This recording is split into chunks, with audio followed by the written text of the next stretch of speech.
Bienvenidos todos a Audio Lectura Cristiana. En esta ocasión leeremos La importancia de la doctrina de la adopción por Robert Alexander Webb en este capítulo de nuestra nueva serie, Adopción.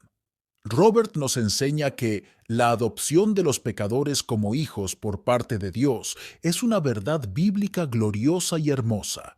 Pero el pueblo de Dios no siempre ha reconocido su importancia, ni la ha considerado tan profunda y completamente como la justificación y la regeneración, dándonos tres razones por las cuales es tan importante.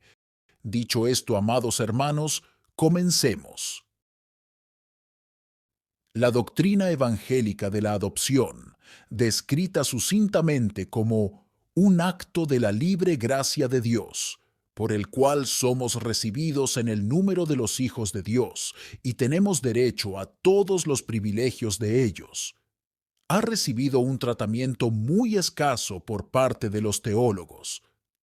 Se la ha tratado con una pobreza totalmente desproporcionada a su importancia intrínseca y con una subordinación que solo le permite un lugar entre paréntesis en el sistema de la verdad evangélica.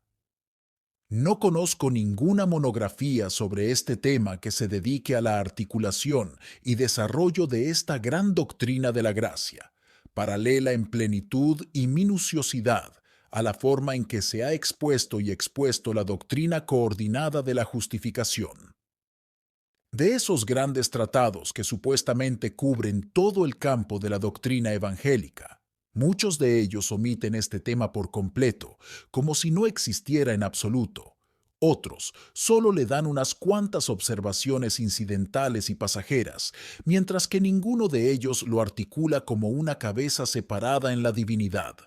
Calvino, por ejemplo, no hace alusión alguna a la adopción, mientras que Turretin la identifica con el segundo elemento de la justificación, la aceptación de la persona, y la hunde casi fuera de la vista en su discusión de este gran tema de la soteriología. De los grandes credos de la cristiandad, ninguno de ellos contiene un capítulo o artículo formal sobre la adopción, excepto la Confesión de Westminster, que dedica su capítulo 12 a este tema. La doctrina de la paternidad de Dios, tal como se manifiesta hacia los creyentes en la providencia y en la gracia, aparece incidentalmente en varios de estos credos, y expresiones correspondientes que describen a los creyentes como hijos de Dios se encuentran en varias de estas fórmulas doctrinales. El Catecismo de Heidelberg enseña que sólo Cristo es el Hijo eterno y natural de Dios, pero nosotros somos hijos adoptados por Dios por gracia, por su causa. Los 39 artículos del anglicanismo declaran que los elegidos, además de ser llamados y justificados, son hechos hijos de Dios por adopción. Pero en la Confesión de Westminster tenemos la gracia de la adopción formalmente establecida como uno de los beneficios de la mediación de Cristo, coordinada con la justificación y la santificación, y una descripción particular de los privilegios y bendiciones que se derivan de ella. Como un capítulo separado en la teología, digno de una articulación y desarrollo distintos, la adopción se establece en ambos catecismos de Westminster. Hay razones, fundadas en la verdad y en los hechos, que no solo justifican, sino que exigen con justicia que la adopción sea señalizada y desarrollada como un artículo distintivo y precioso de la fe cristiana.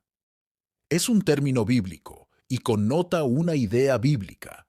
El Espíritu no estaba bromeando cuando inspiró su uso como uno de los símbolos verbales mediante los cuales comunicaría la mente de Dios al hombre.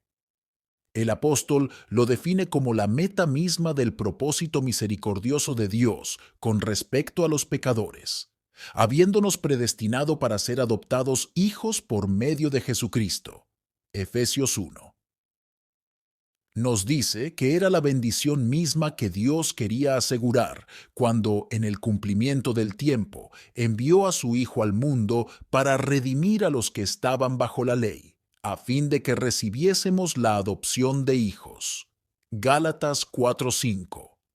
Así como los israelitas fueron escogidos de entre todas las naciones de la tierra y adoptados en la familia de Dios como la más alta distinción y privilegio que se les podía conferir, así también al Israel verdadero y espiritual pertenece la adopción, la gloria, el pacto, la promulgación de la ley, el culto y las promesas.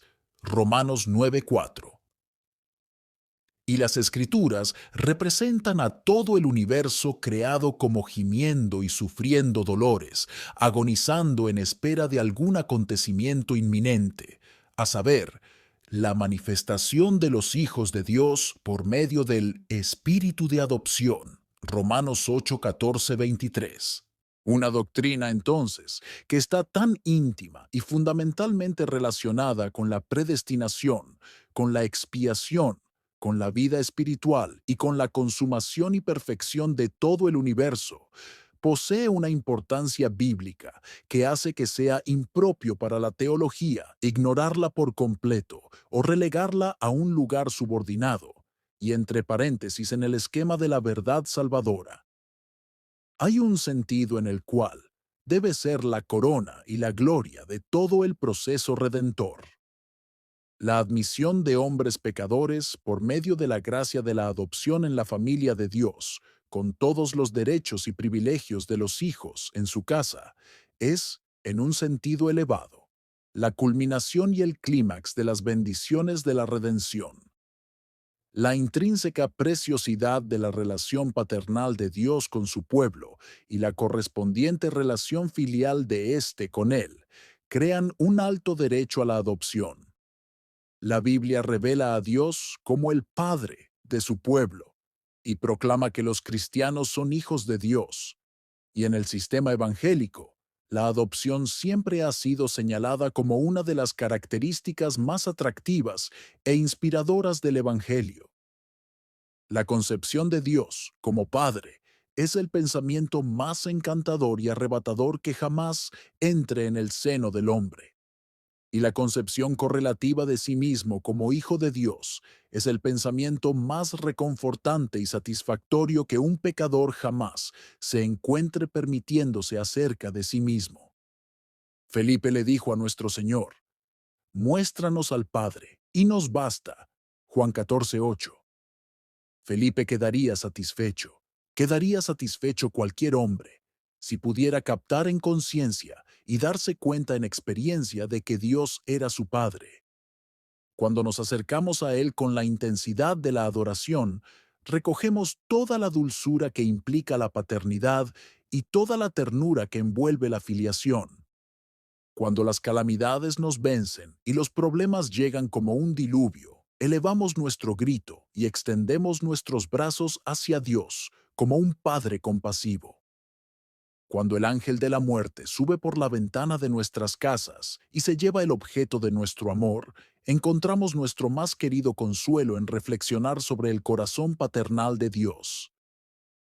Cuando miramos a través de la creciente inundación, es la casa de nuestro Padre, en las colinas cubiertas de luz, más allá de las estrellas, la que nos alegra en medio del desmoronamiento del tabernáculo terrenal.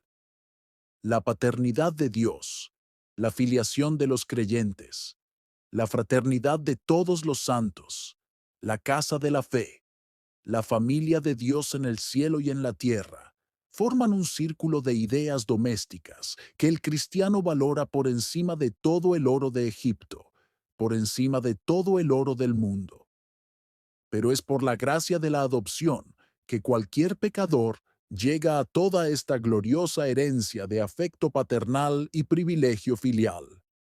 Traer al hombre de vuelta como un súbdito desobediente y reinstalarlo en la ciudadanía celestial, conferirle las inmunidades y deberes de un siervo, y permitirle tomar su lugar como un espíritu ministrador junto al trono ardiente de Dios, sería una exhibición de gracia digna de doxologías inmortales. Pero gracia sobre gracia, misericordia sobre misericordia, y amor sobre amor con más de 10 veces su espesor, cuando el pecador es rescatado y trasplantado al seno del Padre Celestial, hecho un miembro en el hogar eterno e imperecedero de Dios, y designado heredero de toda la gloria que es incorruptible, inmaculada e inmarcesible. Primera de Pedro 1:4.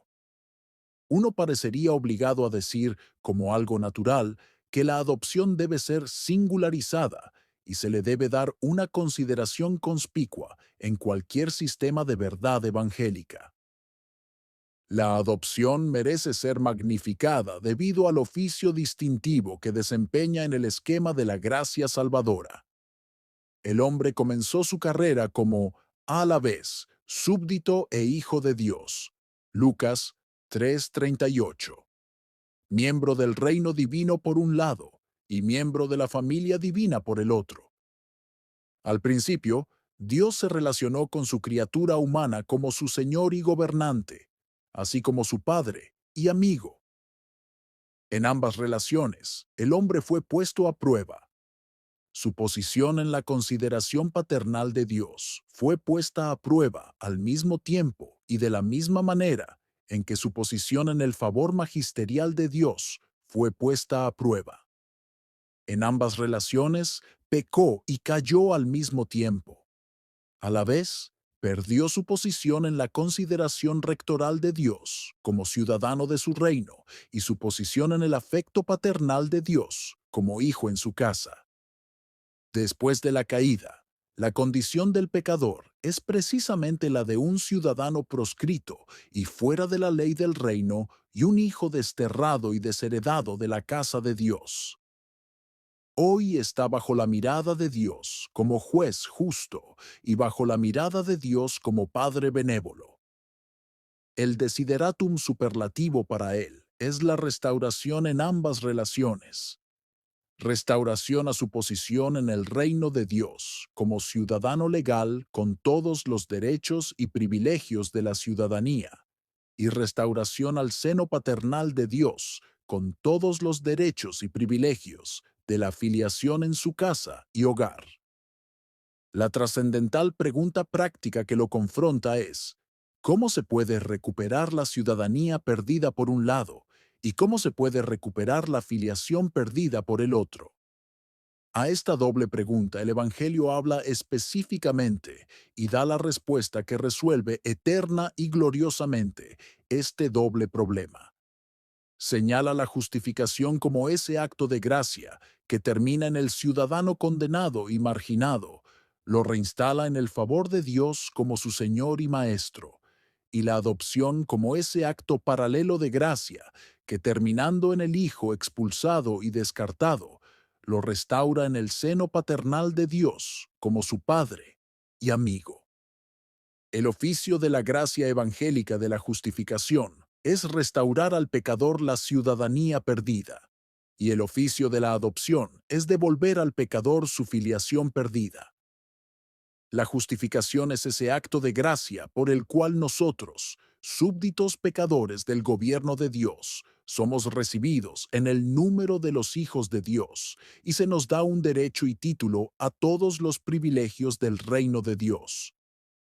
La adopción es ese acto de gracia por el cual nosotros, pecadores caídos, somos recibidos en el número de los hijos de Dios y se nos dan todos los derechos y privilegios de ellos. La primera termina en la relación servil, la otra termina en la relación filial. La primera restaura la ciudadanía, la segunda, la filiación. En la caída de Adán, el pecador no solo perdió los derechos y la posición de un niño, sino que también perdió el corazón y el espíritu de un niño. Es decir, perdió a la vez su posición filial y su naturaleza filial.